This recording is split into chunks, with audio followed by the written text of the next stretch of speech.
wants. This is a tricky subject because usually when we try to talk about needs, it's all the things that nobody wants to talk about because they already know and they don't want to be reminded that they should drink more water and get more sleep and go to the gym and be nicer and all that kind of stuff.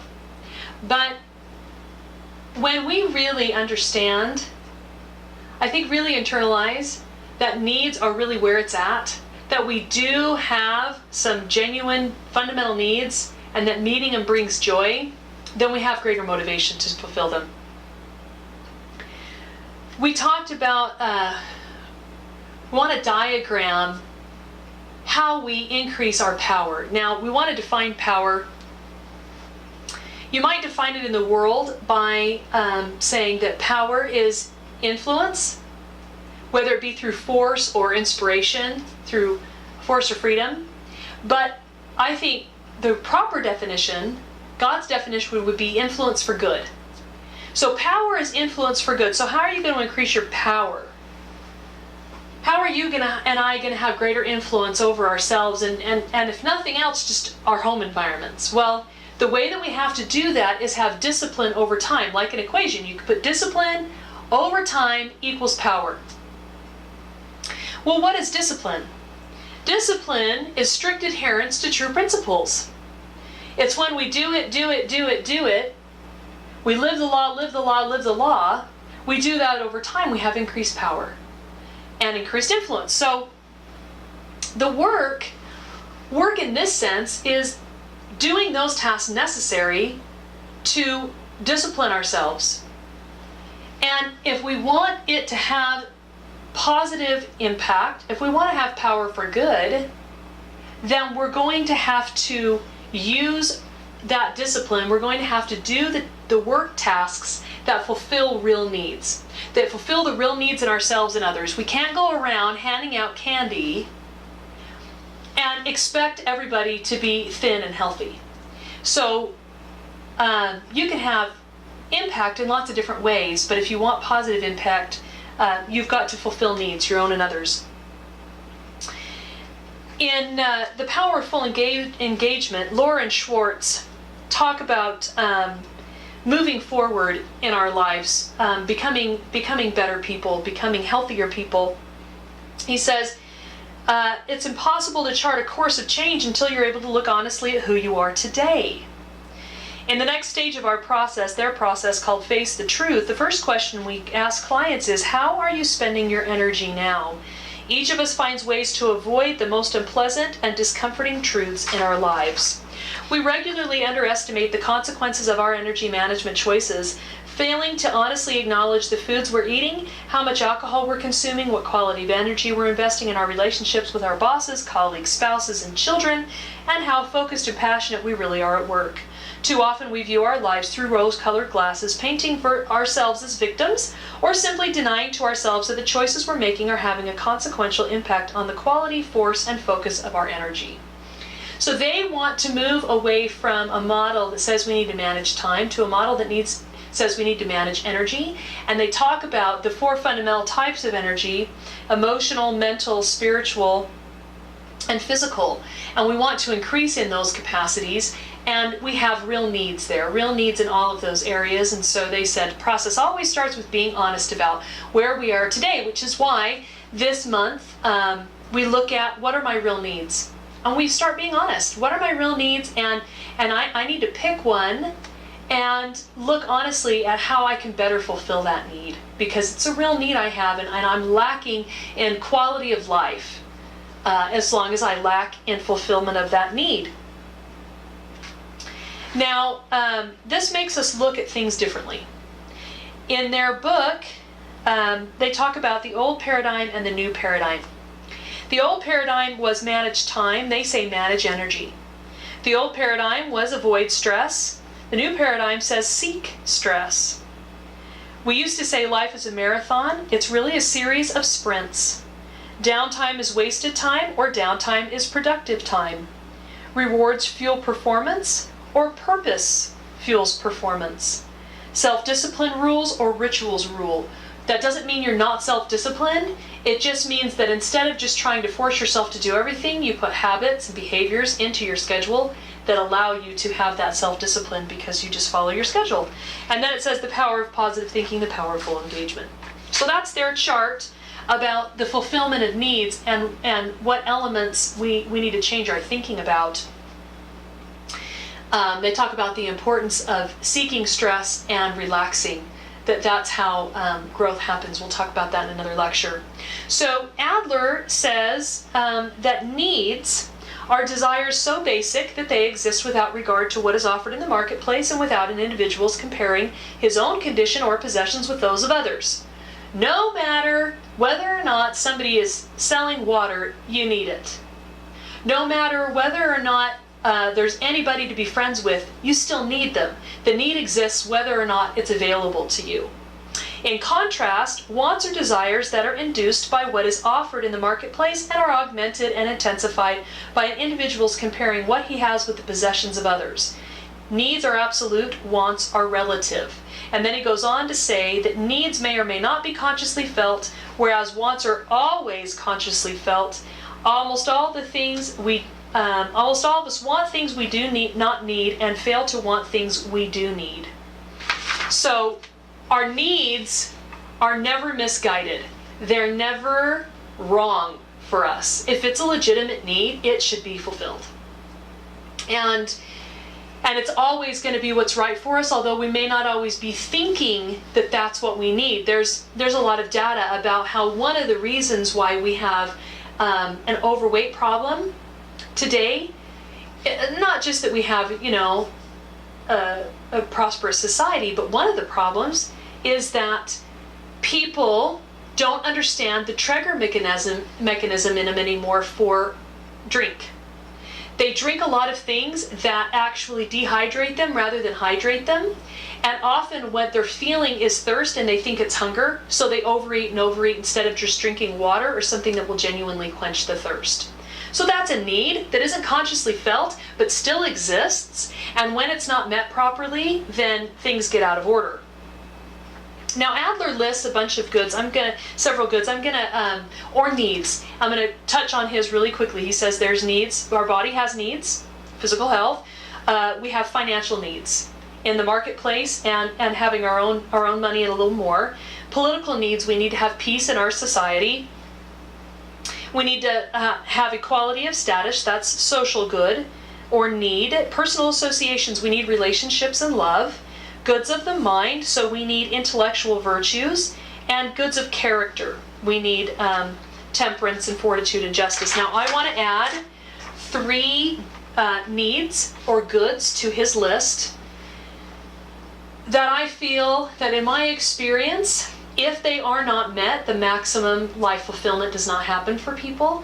The maximum amount of happiness and success is not there. I would say that there is an 8th need or good, which I would call the good of the soul.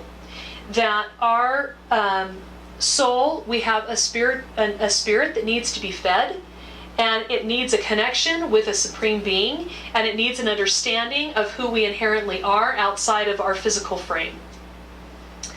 9, I would say we have a good need for personal purpose, and this would include self-discovery and the opportunity to share gifts with others, but it would also be having an overriding purpose in our lives. What is it that we're here for? What is it we're going to do with our lives? How are we going to express ourselves in the world? And without a personal purpose, people become lost, and we'll spend more time on that with Frankl. Then there's the goods of service and sacrifice. This is something that may seem strange on this list, but my experience is that if that need isn't being met, that this downward spiral of selfishness and focus on self leads to less happiness and fulfillment in life. That true joy only comes when the need to make genuine sacrifices for others is met. C.S. Lewis talks about philanthropy and how If it doesn't hurt us, if it doesn't cost us something, if it doesn't keep us from having something that we want, it probably wasn't a real sacrifice. And that is true of our time, our resources, our love, and our abilities. Maslow's hierarchy of needs is a really popular thing taught in a lot of schools today. There's a lot of truth in it. And he built this pyramid where he said, okay, so we have needs. Needs are absolute. He agrees with Adler there. And all human beings have the same needs. This goes back to truth and God argument. And it also, he says, if certain needs aren't met in a certain, there's somewhat of a loose order, and there's exceptions, and Frankl would talk about some of those exceptions, but by and large, for most people, if these needs aren't met kind of in this order, then there's a lack. And he says, if you don't build them correctly in this order, he talks about how when you try to overstep one and you don't gratify the need genuinely, and you pretend, he says, people will pretend that they've been gratified or that they don't exist. That person then permits himself to grow on to higher need levels, which of course forever after rest on a very shaky foundation. So we want to have a solid foundation of needs met, and that's going to mean some physical needs first. So if you look on that bottom rung, biological and physiological needs, if you don't have air, that's all you're focused on. Or water, or food, or shelter, or clothing, that's all got to be met. Which is why we can't even work with people until those needs are met. Then we have safety needs. If you feel like somebody's going to come in and take your stuff anytime, or you live in a lawless area, then you can't focus on any other needs until you feel safe. And you know that physically and emotionally and mentally you're going to be taken care of. And this is, especially in our day and age in our country, this is something that happens a lot in psychoanalysis and meeting with counselors and that kind of thing. For those that are really struggling with their mental health, often it's because emotional and spiritual safety needs weren't met. And so you have to teach a person how to meet their own needs in that way. And I want to mention that again. Had a great conversation with my children about the reality of meeting your own needs, that needs are absolute, and that you can't build a life around having anybody, even a spouse, meet those needs for you. Ultimately, we do a lot of blaming and a lot of victimizing because we recognize that we have needs and we absolve ourselves of responsibility, which we'll talk about in the responsibility lecture, by trying to have other people meet those needs for us. That's not reality. And we can't be happy and fulfilled that way. Now, we do need society, we need liberty, we need those things, we need other people, but on a day-to-day basis, you have that responsibility to meet your own needs, and you're the only one that can do it. So then he talks about belonging and love. We need to work on these. And the next rung is esteem needs, achievement, responsibility, status, reputation, in other words, greater influence. And he's just, this is just Covey's center of influence model. You can't have influence outside yourself until you have your personal needs met, which means taking care of yourself first. You've got to repair relationships and feel genuine love and companionship before you can go out and seek for status, or you've got a shaky foundation again. And, it's like, people that try to go out in the world and have influence but can't really do it because family needs keep pulling them back home because they haven't gotten those needs met first. So we want to do that in the right order. I want to touch really quickly on a concept of leisure time that Adler talks about, because he says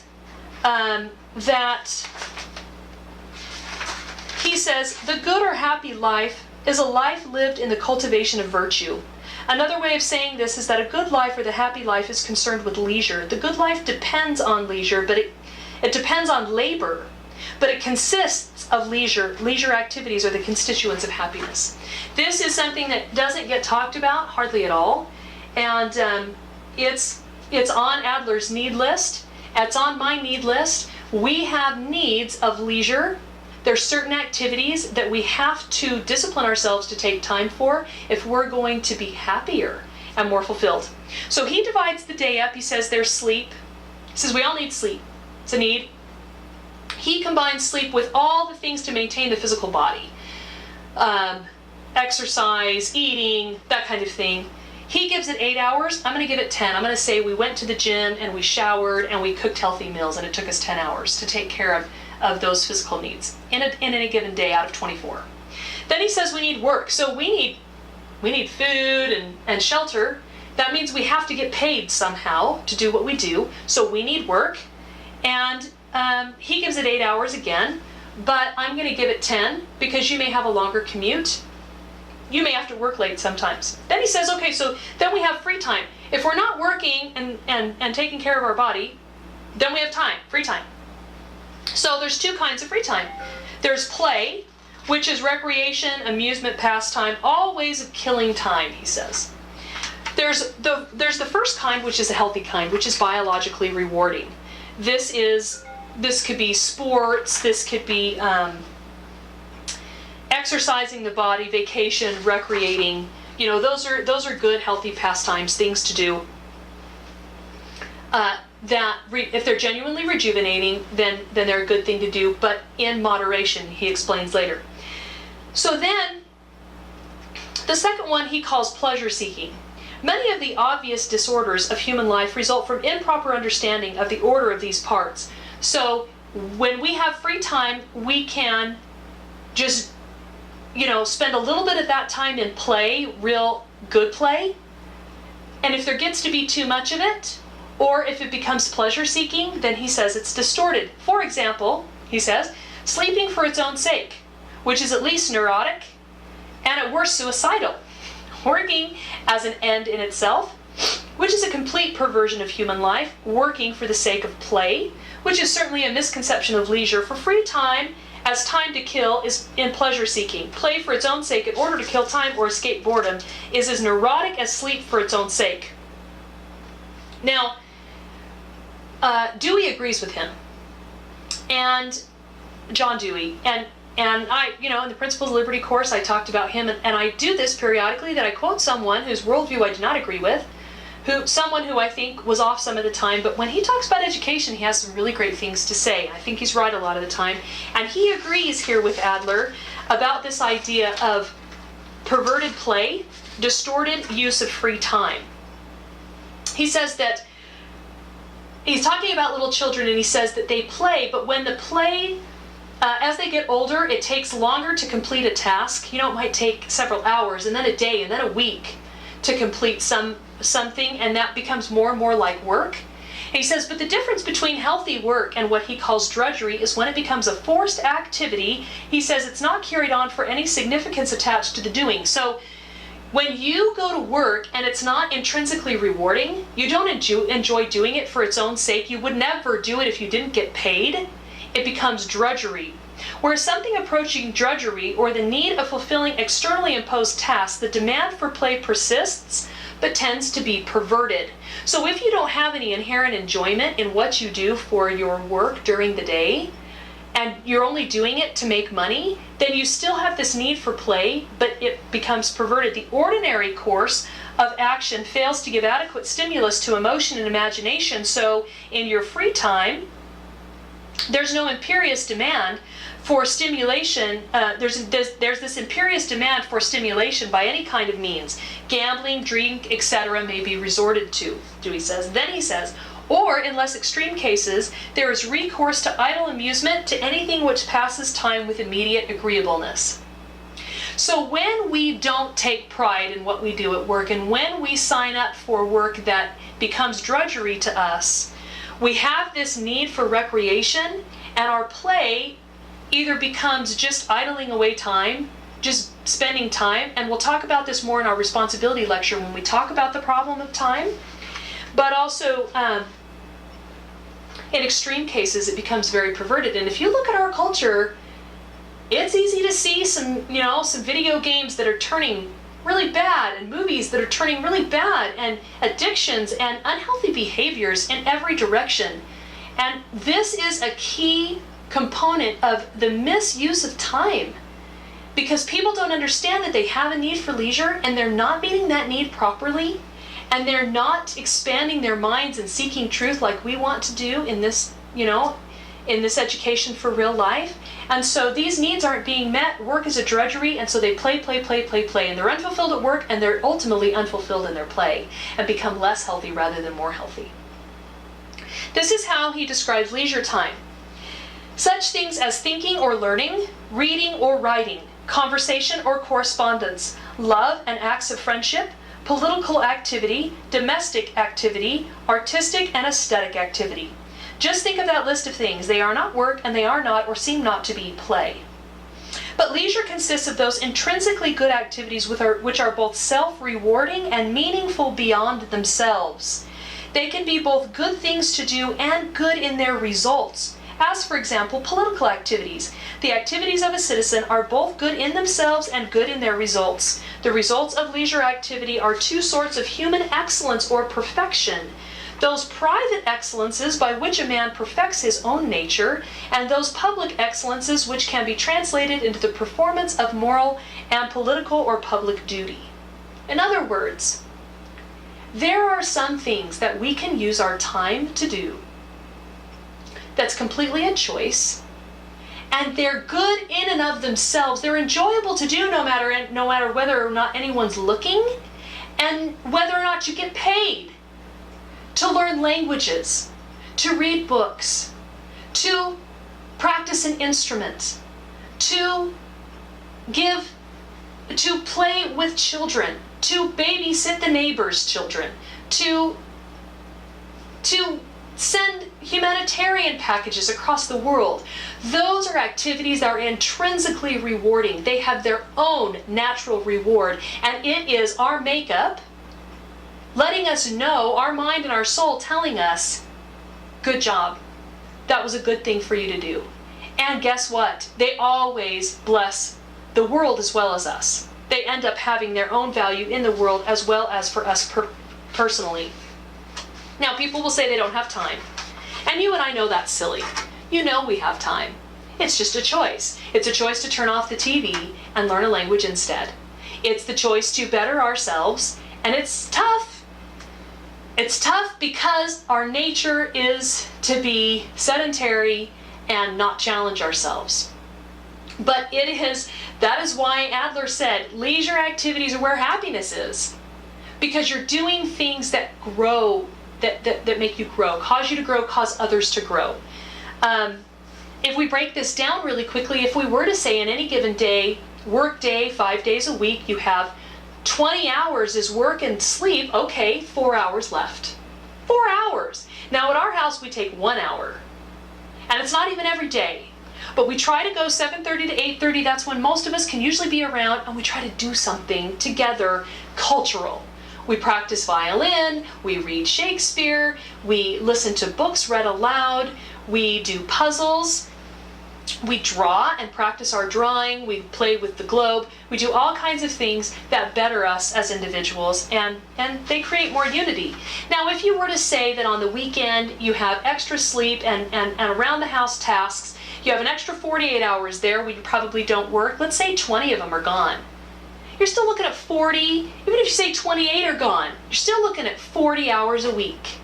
20 during the week and 20 on the weekend that you really can make a choice to do with that time whatever you would like to do. And you know, it's like Louis L'Amour said, he says, people say they don't have time, but that's silly because I read 25 books one year while waiting for people. You know, your commute time is leisure time. Laying in bed in the evening. They're all, you know, when I do stuff when I'm cooking and when I'm cleaning. We have all kinds of tools available to us. There's really no excuses anymore. Adler says there's one more element of our day or our week, and he calls it rest. He says it's not play, and it's not leisure, and it's not sleep. It's rest. Now I would say that that's the needs of the soul. That's when we fill up and we become more in tune with who we really are. He talks about it this way. Among those who share the confusion about what rest is, are persons who think that Sunday is a day to be spent in aesthetic, speculative, or liberal activity, or that going to the theater or a concert or indulging in some form of sport is the proper observance of the day. I'm not trying to preach the doctrines of a strict Sabbatarian. This is not the purpose of this lecture, but nevertheless I keep asking myself, what can be the meaning of the admonition to remember the Sabbath day to keep it holy? So that's something to think about. Rest is a different distinction of our time, and we need to make time for that as well. He says that earning a living, in short, and keeping alive must be for the sake of living well. And this is something that we're doing here. We're trying to better ourselves through coming to truth. Aristotle says happiness, whether consisting in pleasure or virtue or both, is more often found with those who are more highly cultivated in their mind and in their character. He also said, let us acknowledge then that each one has just so much of happiness as he has of virtue and wisdom and of virtuous and wise action. Adler goes on to say, in this article we've been quoting from, I say that the mark of the happy man is also the sure sign that he is liberally educated, namely, that you never find him trying to kill time. That's the people we want to be. The people who know how to use their time properly, and they use it to meet their real needs. And as they meet their real needs, their capacity increases, and they have the ability to help others meet their real needs. And that's the cause of true happiness. I want to end with Adler. Whether in the years ahead you take advantage of the education you've received depends entirely on you. It will depend on the choices you make with regard to the activities or occupations that fill the free hours of your life. The chief ingredients of a life well lived are the activities of learning and of creative production. These two things, learning and creativity, constitute leisure, in sharp contradistinction to play, recreation, and idling as other ways in which human beings spend time. A good human life is one that is enriched by as much leisure as one can cram into it. That's what we're about. And this course is part of that whole process. So ponder your real needs, turn this off, write down your thoughts, and we'll see you next class.